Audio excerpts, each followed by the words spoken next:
नमस्कार, मैं शिमला से राजेश मंडोत्रा। आप दिव्य हिमाचल टीवी देख रहे हैं। शाम के 6 बज गए हैं। आज दिन भर की अपडेट आपके साथ साझा करने के लिए इस बुलेटिन के जरिए हम आपके साथ जुड़ते हैं। देखिए, हिमाचल में लोकसभा चुनाव, विधानसभा का उपचुनाव, इसके लिए अब एक्टिविटी धीरे धीरे तेज हो रही है। आज मुख्यमंत्री Sukhvinder Singh Sukhu, deputy chief minister Mukesh Agnihotri और प्रदेश अध्यक्ष प्रतिभा सिंह के साथ अन्य मंत्रियों के साथ कांग्रेस ऑफिस में मीडिया के साथ इंटरेक्शन में आए थे। उसके बाद उनका टूर प्रोग्राम फील्ड का बन रहा है और संभावना ये है कि जो टिकट नए आने हैं 19 या 20 अप्रैल को जो बचे हुए हैं अभी, उसको लेकर जो उससे पहले फील्ड के दौरे हैं मुख्यमंत्री के, उनको लेकर वो जो आज ही ये डिसाइड हो जाएगा कि वो धर्मशाला या सुजानपुर, क्योंकि इन्हीं दो क्षेत्रों में राजेंद्र राणा और जो सुधीर शर्मा हैं उनके साथ इनकी जो बहस है वो सोशल मीडिया और बाकी जगहों से चल रही है। और जो जिन पे बिकाऊ होने के आरोप लगा रहे हैं मुख्यमंत्री, वो भी यही दो लोग मुख्य तौर पर निशाना बनाए जा रहे हैं। लेकिन आज सीएम ने क्या कहा इस प्रेस वार्ता में, और इस प्रेस वार्ता का मुख्य लक्ष्य क्या था, खासकर फील्ड में निकलने से पहले, वो आपको बात बताएंगे। और इसके साथ बात करेंगे बाकी मामलों की जिनका इंतजार प्रदेश के लोग, प्रदेश के कर्मचारी या युवा कर रहे हैं। क्योंकि आज मुख्यमंत्री ने 22,000 नौकरियों की एक बात कही है, उसको लेकर थोड़ी सी क्लैरिटी आपको देंगे कि वो उसमें कहा क्या गया और सरकार करने क्या वाली है। साथ में बात करेंगे जो चुनाव आयोग से जो मामले सरकार की तरफ से भेजे गए हैं उन पे जो डिसीजन है वो जल्दी नहीं आ रहे हैं, वो स्लो क्यों है। और एक जो चिट्ठी आई है चुनाव आयोग से, वो कौन सी चिट्ठी है जिसका इंतज़ार लोगों को था। जो महिलाओं को 1500 देने हैं उसको लेकर चुनाव आयोग ने क्या ऑर्डर जो है वो दिया है। ये सारे मामले हैं जिनको लेकर हम एक एक करके आपके साथ बात करेंगे। फिर आपको बताएंगे टीजीटी नियुक्ति और रेगुलराइजेशन के मामले में क्या हुआ है जो सरकार की तरफ से आगे गया था। साथ में जो एक के बदले 4 की बात क्यों की है मुख्यमंत्री ने। हिमकेयर जो स्कीम है जिसके तहत गरीबों को फ्री इलाज मिलता था, उस स्कीम को आईजीएमसी ने बंद कर दिया था। हिमकेयर का जो काउंटर है उस पर ताला लग गया था।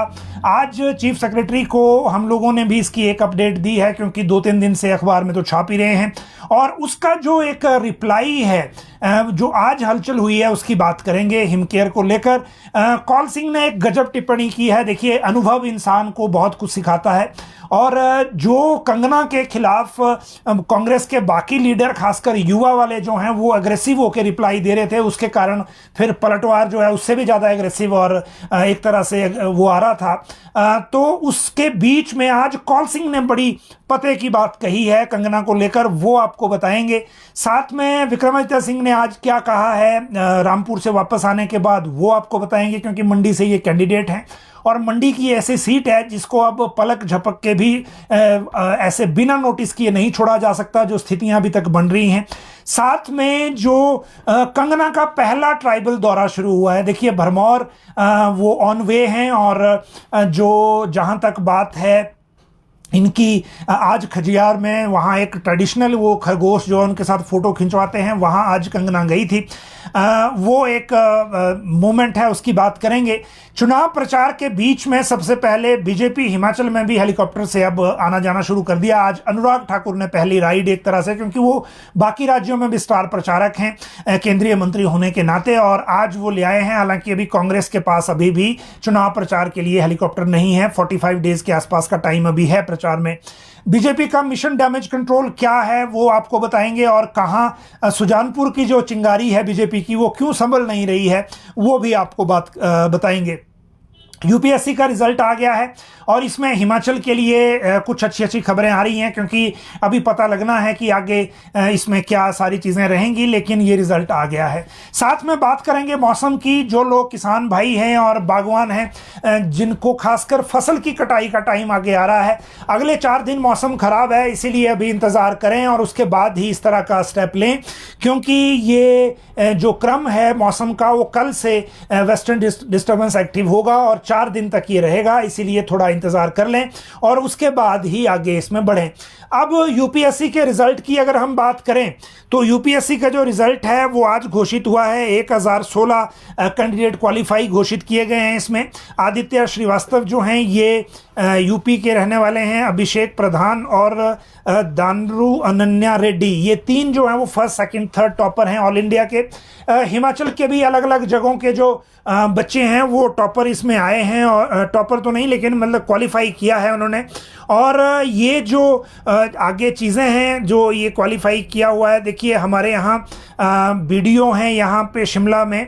अनमोल ये सरकाघाट के रहने वाले हैं, मंडी जिला के, और इनका 438वां रैंक आया है यूपीएससी की परीक्षा में। पहले ये वीडियो लगे थे, उसके बाद ये एचएएस में आए। अब जो है बलद्वाड़ा जिला परिषद वार्ड से जिला परिषद सदस्य भी इनकी माता जी हैं, और सरकाघाट उपमंडल के पोंटा पंचायत के चुक्कू टांडा के ये निवासी हैं अनमोल। इसी तरह के और भी कई तरह के जो चीज़ें हैं वो चल रही हैं, और ऐसा लग रहा है कि अभी कुछ और लोग भी होंगे जो इसमें जो पास घोषित किए जाएंगे बाद में। लेकिन जो ये परीक्षा है इसके बाद जो अगला स्टेज है, खासकर जो हिमाचल में होता है एचएएस का, वो शेड्यूल घोषित हो गया है, वो भी परीक्षा होनी है। जहाँ तक इसके बाद अगला शेड्यूल है तो जो बीजेपी के हेलीकॉप्टर की जहाँ तक बात है तो ये अपडेट आज के लिए थी। और ये अपडेट इसलिए थी क्योंकि जो हमीरपुर से कैंडिडेट हैं अनुराग ठाकुर, वो आज हमीरपुर पहुँचे वापस, क्योंकि ये बाकी राज्यों में भी स्टार प्रचारक और प्रचार के लिए लगे हुए हैं। इसीलिए आज ये ऊना में उतरे। ऊना में उतरने के बाद इन्होंने मीडिया से बात की, लेकिन हेलीकॉप्टर के माध्यम से आए हैं। मतलब बीजेपी ने जो हेलीकॉप्टर है वो हायर कर लिए हुए हैं अब जो चुनाव प्रचार के लिए। और हिमाचल में भी, क्योंकि अभी अगर सबसे बड़ा चुनाव क्षेत्र देखें तो वो मंडी है, लेकिन अभी भी जो प्रत्याशी हैं या नेता प्रतिपक्ष हैं उनके पास ये सर्विस तो नहीं है। लेकिन अनुराग ठाकुर आज हेलीकॉप्टर जरूर ले आए हैं। उन्होंने वहाँ मीडिया के साथ बातचीत में भी कही कि बीजेपी जो है वो 400 पार की लड़ाई लड़ रही है, कांग्रेस 40 पार की लड़ाई लड़ रही है। दूसरी बात इन्होंने ये कही कि कांग्रेस ने टुकड़े टुकड़े गैंग को अपने साथ मिला लिया है और अब वो उनके भरोसे चुनाव में हैं। और तीसरी बात ये कही, जब उनसे पूछा गया कि कांग्रेस ने हिमाचल में प्रत्याशी अभी तक नहीं दिए हैं, तो अनुराग ठाकुर ने कहा कि अभी बहुत टाइम है, अभी 40-45 दिन और ले सकते हैं। ये जस्ट एक व्यंग्य था कि कैंडिडेट सिलेक्शन में भी उनको इतना टाइम लग रहा है। अगली अगर बात करें तो वो है मिशन डैमेज कंट्रोल की। देखिए बीजेपी में जो बगावत, और क्योंकि कांग्रेस के जो लोग आगे थे, निर्दलीय जो आगे थे, इनको समेटने में बहुत जगह कामयाबी मिल गई है। पिछले कल एक ऑर्डर था जिसमें लखविंदर राणा को प्रदेश प्रवक्ता बना दिया गया। आज वो उन कार्यकर्ताओं ने उनका स्वागत किया फूल मालाओं के साथ। तो मतलब ये हुआ कि उनको भी ये नया पद जो है अब वो अच्छा लग रहा है। और जो जैसे वो पहले देखे गए थे जब केएल ठाकुर बीजेपी में आ गए थे, रोते हुए भाषण दिया था बिंदल के सामने कि बीजेपी ने उनके साथ धोखा कर दिया, तो अब उन्होंने लगभग ये रिकंसाइल कर लिया है और ये बगावत भी बीजेपी ने कंट्रोल कर ली है, एटलीस्ट नालागढ़ वाली, जो आज के कार्यक्रम से लग रहा है। लेकिन जो बाकी, जैसे किशन कपूर के बेटे को पार्टी में पोस्ट दे दी, इसी तरह से अलग अलग स्टेजेस पे ये स्टेप्स अलग अलग चल रहे हैं। डॉक्टर राजीव बिंदल आज किन्नौर के बाद स्पीति के रोड पे हैं। आज वो किन्नौर में उन्होंने मंडल का जो कार्यक्रम है वो किया, और मंडी संसदीय क्षेत्र की बात है ये। उसके बाद जयराम ठाकुर ऑलरेडी मंडी में एक्टिव हैं, और कंगना जो है वो भरमौर चली गई है, जो मंडी संसदीय क्षेत्र की सीट है। तो ये एक्टिविटी बीजेपी की रहने वाली है। लेकिन सुजानपुर में मुश्किलें जो है वो कम नहीं हो रही। एक तो जो पिछला चुनाव लड़े थे राजेंद्र राणा के खिलाफ, और जिसमें राजेंद्र राणा को बड़ा क्लोज तक उन्होंने ले आया था, 1000 से भी नीचे, जो रणजीत जी, शायद उनका पूरा नाम मैं अभी भूल रहा हूं, उनका ये कहना है कि वो चुनाव लड़ेंगे। धूमल साहब के जो सेंटीमेंट है वो, और जो लोगों के सेंटीमेंट है वो उनके साथ हैं, वो चुनाव लड़ेंगे, चाहे किसी भी टिकट पे लड़ें या फिर इंडिपेंडेंट लड़े। एक बात। दूसरा, जो पूर्व मंडल अध्यक्ष हैं सुजानपुर के, उन्होंने भी ये बयान दिया है कि हमीरपुर जो है वो मुख्यमंत्री की कुर्सी अब दोबारा नहीं खोएगा, इसलिए जो लोग, जिन लोगों ने ऐसा किया है उनका साथ लोग नहीं देंगे। अब ये रिजल्ट बताएगा, चुनाव का नतीजा बताएगा, लेकिन डैमेज कंट्रोल के बीच जहां बगावत कंट्रोल नहीं हो रही, वो एक तरफ बात है। और दूसरा, जो मुख्यमंत्री का एक कार्यक्रम बन रहा है, हालांकि अभी भी थोड़ी देर पहले तक टूर प्रोग्राम जारी नहीं हुआ था। चर्चा ये है कि धर्मशाला और सुजानपुर का दौरा मुख्यमंत्री कर सकते हैं 20 अप्रैल से पहले, जब टिकट डिसाइड होने हैं उससे पहले। और इस दौरे का मुख्य मकसद यह है कि इन चुनाव क्षेत्रों में जाके एक टोल ले ली जाए, एक रिपोर्ट ले ली जाए कि लोग क्या सोच रहे हैं और करना क्या है। तो ये बात है उन दो चुनाव क्षेत्र क्षेत्रों की। इसके बाद अगली बात करें अगर, तो वो बात है जो कंगना का पहला ट्राइबल दौरा है। तो वो मैंने आपको बता दिया कि भरमौर और जो खजियार वाला इसमें सिस्टम है। विक्रमादित्य सिंह ने देखिए रामपुर से वापस आए, आज हॉली लॉज में थे, मीडिया से बात की। कैंडिडेट है मंडी संसदीय सीट के, और कैंडिडेट भी ऐसे हैं कि चुनाव लड़ रहे हैं पूरी हिम्मत के साथ और अपनी इच्छा के साथ। ओपनिंग भी इन्होंने अच्छी की है। रामपुर में जिस दिन उनका कार्यक्रम था उस दिन काफ़ी अच्छी भीड़ थी। जो उनका भाषण था वो भी एक संतुलित भाषण था, और इस तरह से आप ये कह सकते हैं कि इन्होंने शुरुआत अच्छी की है। लेकिन मंडी उतना अब क्षेत्र इजी नहीं है जैसा कि उपचुनाव का सिनेरियो था, इसीलिए इसका आभास इनको भी है, और आगे चुनाव में जब उतरेंगे तो चीज़ें उस तरह से आगे आएंगी भी। लेकिन आज इन्होंने कही कि वो ये पूरी कोशिश करेंगे कि मंडी के चुनाव को ग्लैमराइज ना होने दिया जाए। मतलब ये कि जो कंगना रनौत का जो एक बॉलीवुड का एक ग्लैमर बीच में ऐड हुआ है उससे बचने की कोशिश करेंगे, मतलब मुद्दों तक सीमित रहेंगे। कांग्रेस की यह रणनीति विधानसभा चुनाव में कामयाब हुई है। विधानसभा के चुनाव में 2022 का जो चुनाव था उसमें कांग्रेस ने नरेंद्र मोदी केंद्र सरकार के मुद्दों की तरफ को जाने के बजाय जयराम ठाकुर और उनकी सरकार तक मुद्दों को सीमित रखा, और उसके बाद कामयाबी भी पाई 40 विधायकों के साथ। बाद में विधायक संभाले नहीं गए, वो बात अलग है। लेकिन अभी जो सिनेरियो है उसके मुताबिक कांग्रेस और विक्रमादित्य सिंह ने बिल्कुल क्लियर कहा है कि जो चुनाव है उसको ग्लैमराइज नहीं होने दिया जाएगा और लोकल मुद्दों पर ही चुनाव लड़ा जाएगा। लोकल जो मंडी के जो मुद्दे हैं उन्हीं के आसपास ये चुनाव लड़ा जाएगा, और वो ये कोशिश करेंगे कि ये ग्लैमराइज की तरफ को ना जाएं। कोई बड़ा जो अग्रेसिव बयान देने से भी उन्होंने परहेज किया है, क्योंकि अभी तक जितने अग्रेसिव बयान कंगना रनौत के खिलाफ दिए गए हैं वो महंगे पड़े हैं। उनका जवाब बहुत उससे भी डबल अग्रेसिव मिला है। और इसी सवाल जवाब के बीच में आज कौल सिंह जी ने बड़ी गजब टिप्पणी की है। पूर्व मंत्री हैं, पूर्व प्रदेश अध्यक्ष हैं, अनुभवी नेता हैं, और आज उन्होंने सिर्फ एक सिंपल सी भाषा में कहा, जब उनसे पूछा गया मंडी और कंगना रनौत को प्रत्याशी बनाने को लेकर, तो उन्होंने कहा कि little knowledge is a dangerous thing. मतलब ये कि कंगना ठीक है प्रत्याशी बनाई हैं, उनको हिमाचल के बारे में नॉलेज रखनी चाहिए, देश की हिस्ट्री के बारे में नॉलेज रखनी चाहिए, और फिर सारी चीज़ें जब कंफर्म हो जाएं तभी बोलना चाहिए। वो ऐसा बहुत चीज़ें बोल चुकी हैं जिससे ये प्रदर्शित हुआ है कि उन्हें पूरी तरह से चीज़ों का ज्ञान नहीं है। बाकी वो भी चुनाव लड़ रही हैं बीजेपी, उनको भी बधाई, और हम भी चुनाव लड़ रहे हैं, हम भी पूरी मेहनत करेंगे। तो ये एक बड़ा मैच्योर सा बयान था, और इवन सोशल मीडिया पे भी इसको बड़ा अप्रिशिएट किया जा रहा है।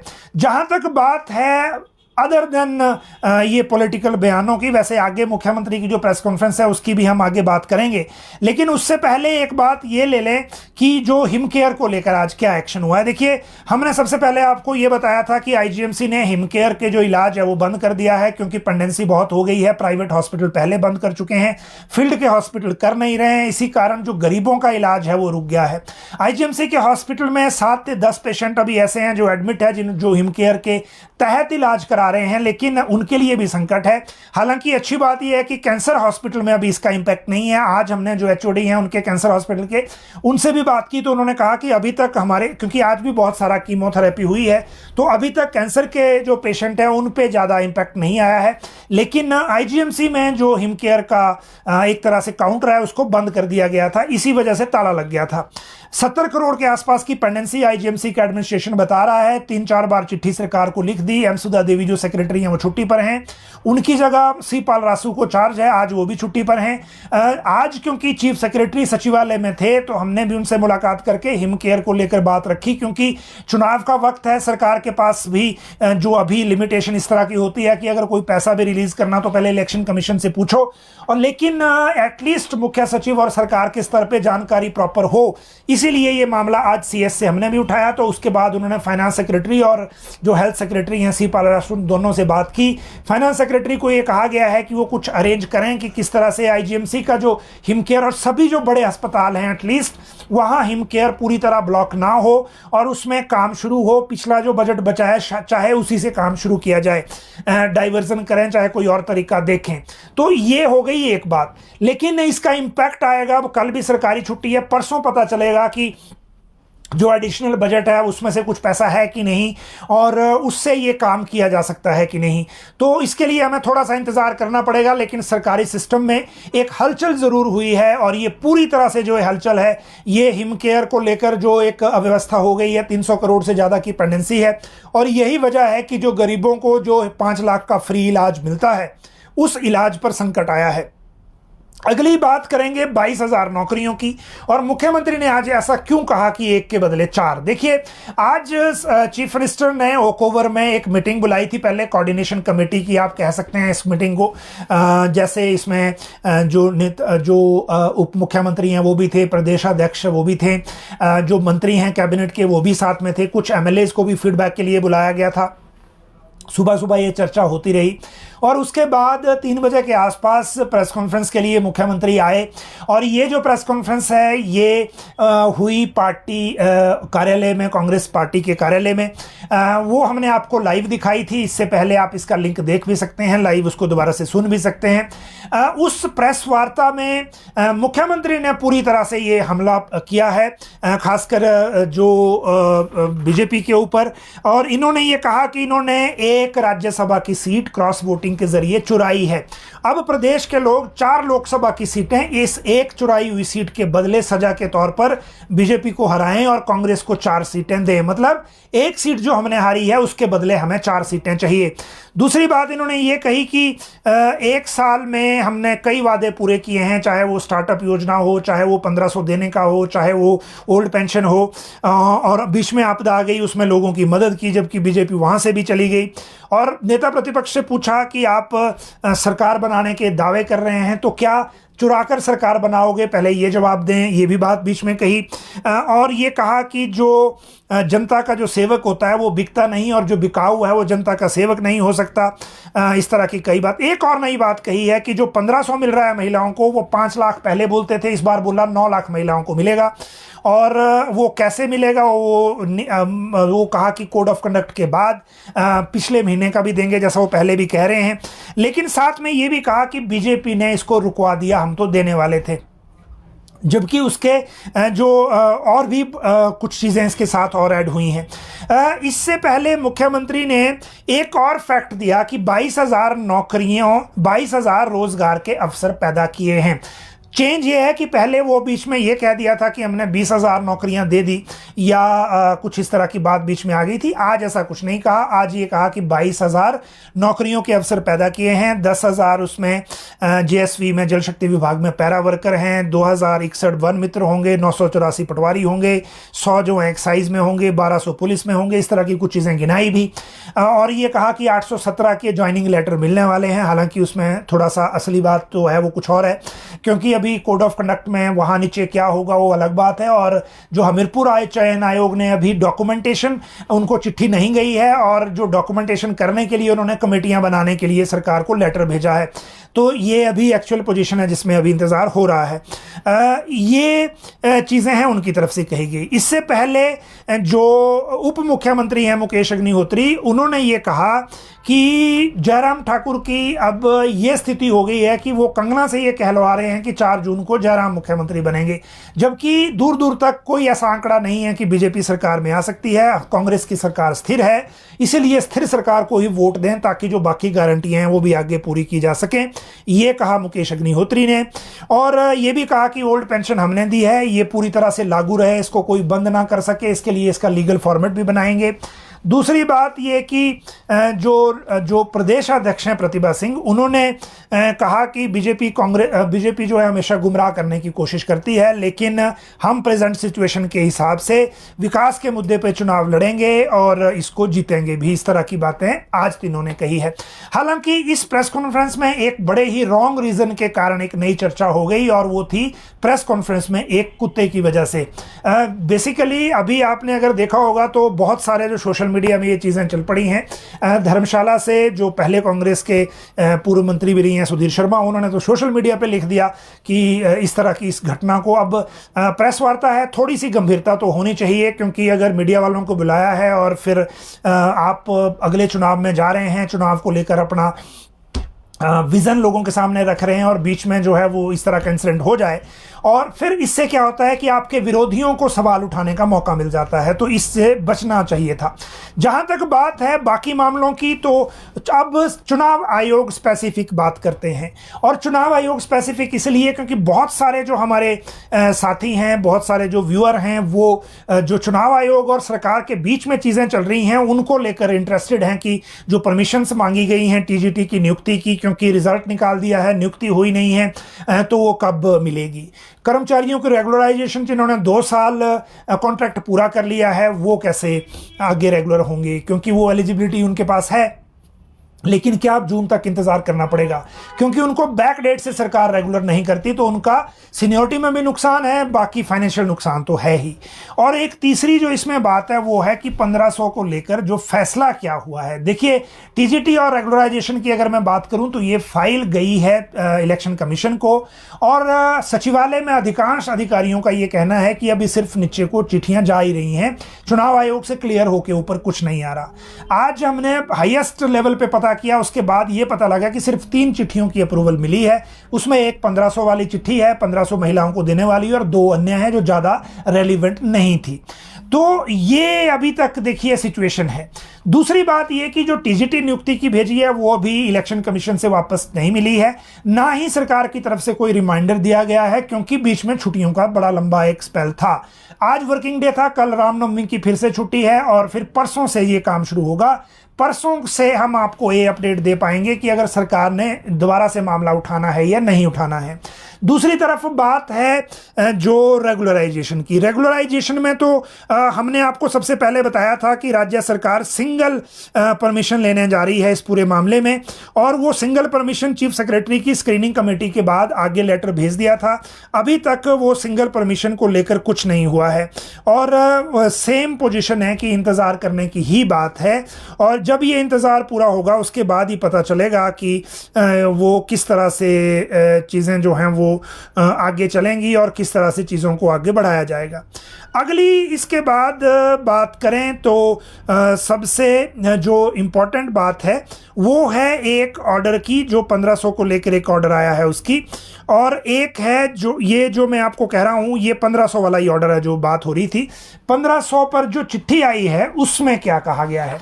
देखिए, जो राज्य सरकार ने 1500 को लेकर जो चिट्ठी लिखी थी महिलाओं, जो जिसमें बीजेपी ने शिकायत कर दी थी, वो लिखी थी 26 मार्च 2024 को, कि इसमें हमें बताया जाए कि इसको आगे कैसे रेगुलेट करना है। बेसिकली चुनाव के बीच में जो बीजेपी ने ये शिकायत की थी कि जो महिलाओं को गाड़ियों में भरकर तहसील वेलफेयर ऑफिस या लोक मित्र केंद्रों में ले जाया जा रहा है, और उसमें कांग्रेस के जो कार्यकर्ता हैं वही उनको ले जा रहे हैं, ये चुनाव आचार संहिता का उल्लंघन है। और सरकार ने इसकी अनाउंसमेंट जो है स्कीम की बजट में नहीं की, क्योंकि फरवरी में बजट था, मार्च में कोड ऑफ कंडक्ट लग गया, तो ये मार्च जब शुरू हो गया तो सडनली एक प्रेस कॉन्फ्रेंस के जरिए 800 करोड़ की ये स्कीम लॉन्च की गई, बजट में इसकी बात नहीं थी। और उसके बाद जब नोटिफिकेशन हुई, नोटिफिकेशन के बाद इमीडिएट फॉर्म भरवाने के लिए टाइम नहीं मिला, इसीलिए बीजेपी ने शिकायत कर दी कि अभी जो फॉर्म है वो चुनाव आचार संहिता के बीच में जो तहसील वेलफेयर कार्यालयों के बाहर लाइनें लग रही हैं उसको उनको बंद करवाया जाए।